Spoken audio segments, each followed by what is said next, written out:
বিসমিল্লাহির রহমানির রহিম। আসসালামু আলাইকুম রহমতুল্লাহি ওয়া বারাকাতুহু। বন্ধুরা, আশা করি সবাই ভালো আছেন। আমিও আল্লাহর অশেষ রহমতে ইনশাআল্লাহ ভালো আছি আপনাদের দোয়ায়। তো গত পর্বগুলোতে আমরা শিখেছি মাইক্রোসফট ওয়ার্ডের হোম ট্যাব নিয়ে ডিটেলস আমরা শিখেছি গত পর্বে। তো হোম ট্যাবে বেসিক্যালি আমাদের যে অপশানগুলো ছিল সেই অপশানগুলো আমরা শিখেছি। তো আজকে আমরা শিখব ইনসার্ট ট্যাব নিয়ে আমরা আজকে শিখব। তো ইনসার্ট ট্যাবটা একটু অ্যাডভান্স লেভেলের এবং ইনসার্ট ট্যাব যে অপশানগুলো আছে এগুলো খুব অনেক আমাদের প্রত্যেকটা মুহূর্তে কাজে লাগে এবং খুব বেশি বেশি প্র্যাকটিস করতে হবে ইনসার্ট ট্যাব নিয়ে। তো ইনসার্ট ট্যাব নিয়ে আমাদের অনেক বেশি বেশি প্র্যাকটিস করতে হবে। এর কারণ হচ্ছে ইনসার্ট ট্যাব আমাদের প্রত্যেকটা মুহূর্তেই কাজে লাগবে। তো ইনসার্ট ট্যাবের সবার প্রথমে যে অপশানটা সেটা হচ্ছে কভার পেজ। হ্যাঁ, তো ইনসার্ট ট্যাব দিয়ে বেসিক্যালি আমরা প্রথমে হচ্ছে কভার ফটো, আর কভার পেজ দিয়ে আমরা যেটা করি এবং কভার ফটো বইয়ের ফার্স্ট মলাট এগুলো আমরা তৈরি করতে পারি। আমি দেখাচ্ছি বিভিন্ন স্টাইলগুলো কীভাবে করতে হয়।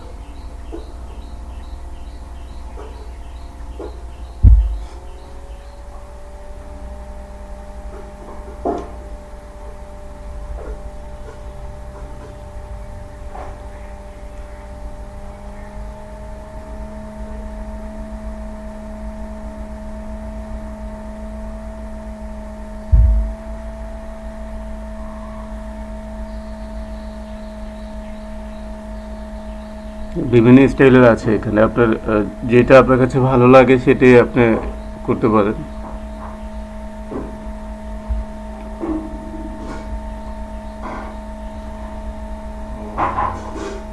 আপনার কাছে যেটা পছন্দ মনে হবে সেটা আপনি করতে পারেন। যেমন আমি এই যে এদিকে মাইক্রোসফট ওয়ার্ড, এদিকে শাল দিচ্ছে।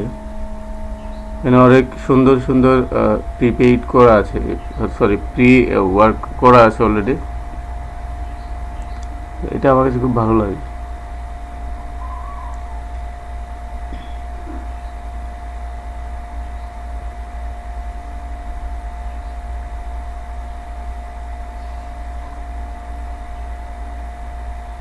দেন হচ্ছে পেজ ব্রেক হচ্ছে আপনি যেখান থেকে পেজটা ব্রেক করতে চাচ্ছেন সেটা হচ্ছে ব্ল্যাঙ্ক পেজ হচ্ছে আপনি যেখান থেকে পেজটা ব্ল্যাঙ্ক করতে চাচ্ছেন ওখানে কার্সার রেখে আপনি ব্ল্যাঙ্ক পেজে ক্লিক করলে আপনার পেজটা ওখান থেকে ব্ল্যাঙ্ক হয়ে যাবে।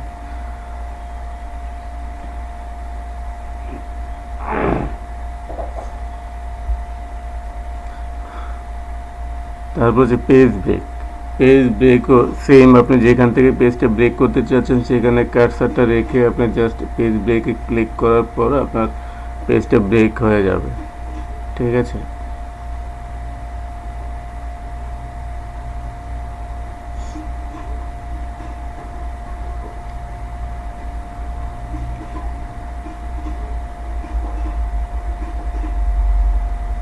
দেন হচ্ছে টেবিল মোস্ট ইম্পর্টেন্ট একটা অপশান।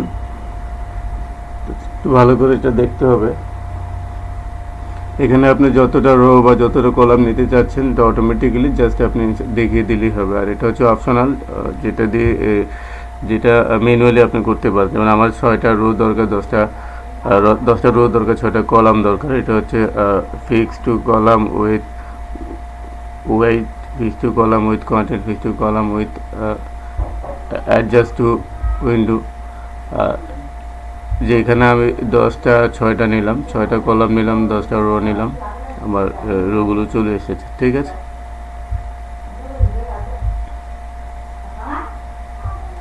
তো এই হচ্ছে বেসিক্যালি আমাদের আজকের এই টেবিলের যে অপশানটুকু খুবই চমৎকার একটি অপশান এবং টেবিলটা খুবই চমৎকার।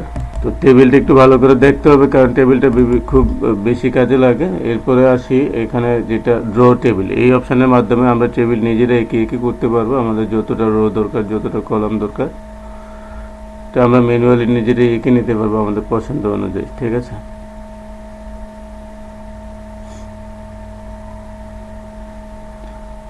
দেন হচ্ছে আমাদের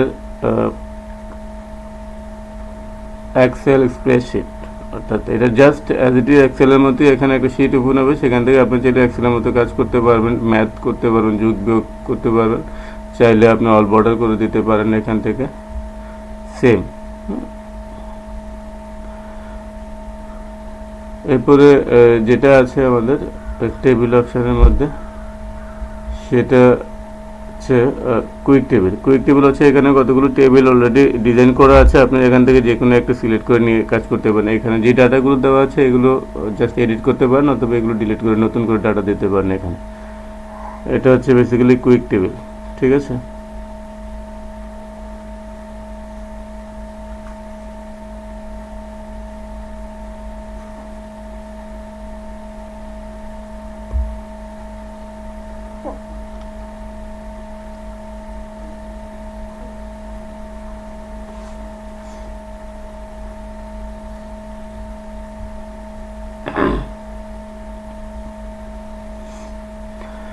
দেন আসি আমরা পিকচার।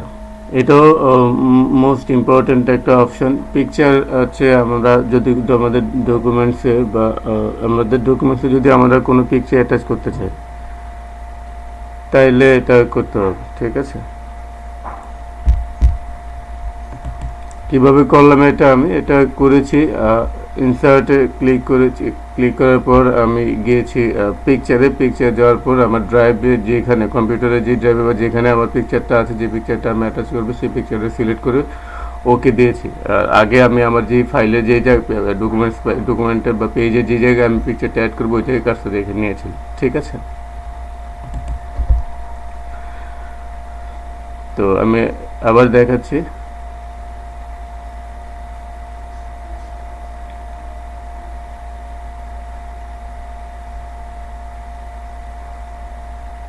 দেন হচ্ছে ক্লিপ আর্টটা হচ্ছে আমার ক্লিপবোর্ডে কতগুলো আর্ট করা আছে, আমি চাইলে এখান থেকে যে কোনো ছবি বা ইমেজ আমি ইউজ করতে পারবো। এটা হচ্ছে ক্লিপ আর্ট।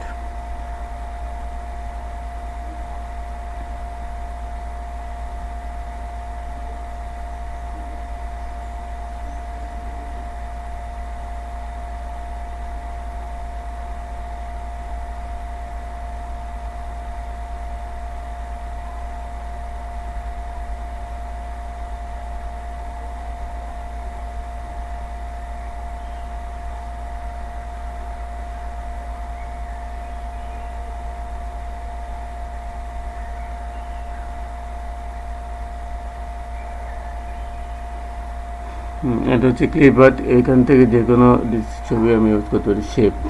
শেপও খুব মোস্ট ইম্পর্ট্যান্ট একটা বিষয় আমাদের, বিশেষ করে যে কোনো কাজে এটা ব্যবহার করতে পারি আমরা। এখান থেকে চতুর্ভুজ, ত্রিভুজ, হ্যাঁ, তারপরে যে কোনো রেখা আমরা আঁকতে পারি, কোনো দিক নির্দেশন চিহ্ন, অ্যারো চিহ্ন আমরা এখান থেকে পেতে পারি। তো এখান থেকে আমরা ফিল নেব। যেমন আমি যদি পতাকা আঁকতে চাই, সেক্ষেত্রে এখান থেকে সবুজ কালারটা নেব। আর এখান থেকে আমরা বৃত্তটা আঁকবো। এখন এই যে বৃত্তটা আঁকবো, তো এখান থেকে বেসিক্যালি একটু আঁকাআঁকি ড্রয়িংয়ের যেই আঁকটা বিভিন্ন ছবি আঁকতে এখানে এই অপশানগুলো আমাদের বেশি ব্যবহৃত হয়, ঠিক আছে। এটা ছবি আঁকার ক্ষেত্রে বেশি কাজে লাগে। তো এই হচ্ছে আমাদের শেপ থেকে আমরা আরও বিভিন্ন ধরনের অপশান নিতে পারি এখান থেকে। আমি যেমন পতাকা আঁকলাম, এবার এখানে একটা খুঁটি দিয়ে দিচ্ছি।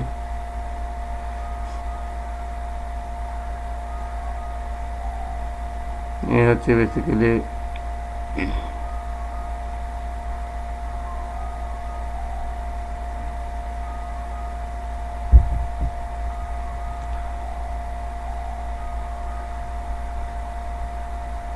যেমন অ্যারো চিহ্ন আছে, আমরা চাইলে এখান থেকে অ্যারো চিহ্নটা ইউজ করতে পারি দিক নির্দেশনের ক্ষেত্রে বা কোনো কিছু নির্দিষ্ট করার জন্য। হ্যাঁ, এখান থেকে আমরা জাস্ট সিলেক্ট করে দেন আমাদের কার্সার বড়, ছোট, চিকন, মোটা সব কিছু এটা দিয়ে আমরা করতে পারবো সিলেক্ট করার মাধ্যমে, ঠিক আছে। আমরা চাইলে এখান থেকে বিভিন্ন ডিজাইন নিতে পারি, বিভিন্ন এখানে চাইলে আমরা লিখতেও পারবো যদি আমাদের কিছু প্রয়োজন মনে হয়, কোনো শিরোনাম লিখতে পারি, কোনো সমস্যা নেই।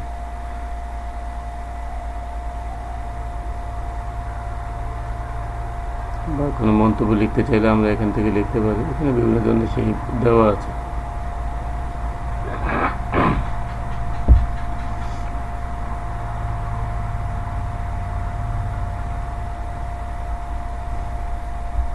ঠিক আছে, কোনো মেসেজ থাকলে এখানে আমরা লিখতে পারবো।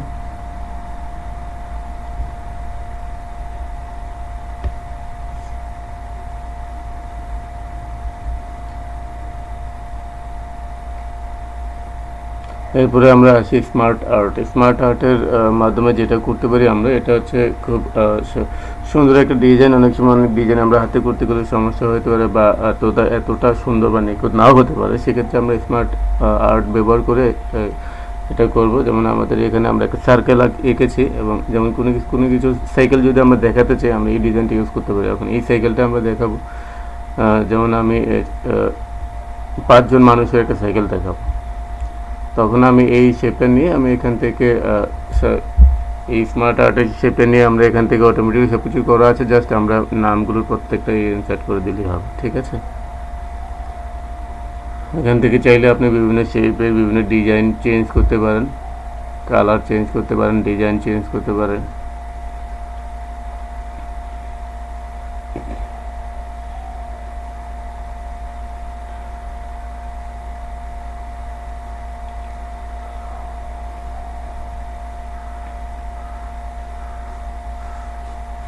দেন হচ্ছে চার্ট বেসিক্যালি কোনো কিছু আমি যদি কোনো ডাটা বা কোনো তথ্য আমি চিত্র আকারে উপস্থাপন করতে চাই, সেক্ষেত্রে বেসিক্যালি চার্টটা উপস্থাপন করা হয়। যেমন আমি এখানে আইকনের মাধ্যমে বা ইয়ের মাধ্যমে দিই যে এখানে যে এক্সেল শিটে যে ডাটাটা আছে, ক্যাটাগরি 1, ক্যাটাগরি 2, ক্যাটাগরি 3, ক্যাটাগরি 4, আমি এটাকে নাম দিয়ে দিয়েছি, যেমন করিম, রহিম, হ্যাঁ, কামাল, জামাল।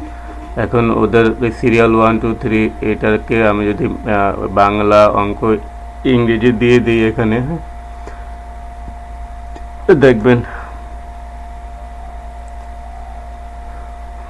তা আমি এখানে দিলাম বাংলা, এখানে দিলাম ম্যাথ,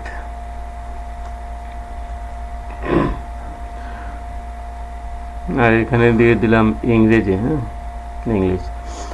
তো আমি এখন যদি এখানে ক্লিক করি, আপনাদেরকে দেখাচ্ছি। এখানে দেখেন আমার যে ডাটাগুলো এতক্ষণ ছিল ফাইল পেজে, এখন কিন্তু এটা আমি ডাটাগুলো সমীকরণের মাধ্যমে দেখে দিতে পারছি। যেমন করিমের ম্যাথে আছে, এই যে আপনার নীল যেটা, এটা হচ্ছে বাংলা, খয়েরি কালার যেটা, এটা হচ্ছে ম্যাথ, আর ওটা হচ্ছে ইংলিশ। ঠিক আছে, খুব সুন্দরভাবে এখানে দেখাচ্ছে যে তার কোন সাবজেক্টের অবস্থান কি পজিশনে আছে। এটা বেসিক্যালি আমরা অনেক সময় দেখবেন ক্রিকেট খেলার সময় বোলিং, ব্যাটিং এর রানের যে গড় কিন্তু এভাবে দেখানো হয়, কখন কি অবস্থায় আছে। দেন হচ্ছে হাইপারলিঙ্ক খুব গুরুত্বপূর্ণ একটা অংশ আছে, হাইপারলিঙ্ক, এবং এগুলো আমরা নেক্সট টিউটোরিয়ালে দেখছি। তো এখানে বেসিক্যালি স্ক্রিনশট যেটা নিয়ে দেখাচ্ছি, স্ক্রিনশট হচ্ছে আপনি চাইলে এই স্ক্রিনশটের ইউজ করে আপনি আপনার এই বর্তমানে আপনার পেজটাতে কোন কোন অপশানটা আছে, কোন কোন জায়গা আছে, আপনি কোন জায়গাটা স্ক্রিনশট ক্যাপচার করে নিতে পারেন, অর্থাৎ স্ক্রিনের ছবি তুলে রাখতে পারেন, এটা স্ক্রিনশট ইউজ করে আপনি করতে পারেন। তো বেসিক্যালি এই ছিল আমাদের আজকের টিউটোরিয়াল, আর নেক্সট টিউটোরিয়ালে আমরা পরবর্তী অপশানগুলো দেখব। তো ইনশাআল্লাহ আমার চ্যানেলটি সাবস্ক্রাইব করবেন, সাবস্ক্রাইব করতে ভুলবেন না, আর কোনো টিউটোরিয়াল যাতে বাদ না যায়, কারণ একটা টিউটোরিয়াল যদি না দেখেন তাহলে তার পরবর্তী টিউটোরিয়াল আপনি কিছুই বুঝবেন না। তো ইনশাআল্লাহ পরবর্তী টিউটোরিয়ালে আমরা যে অপশানগুলো নিয়ে আলোচনা করব সেগুলো হচ্ছে hyperlink, header, footer, page number, text, quick parts, word art, equation, symbol, signature, বাকি সব অপশানগুলো নিয়ে আমরা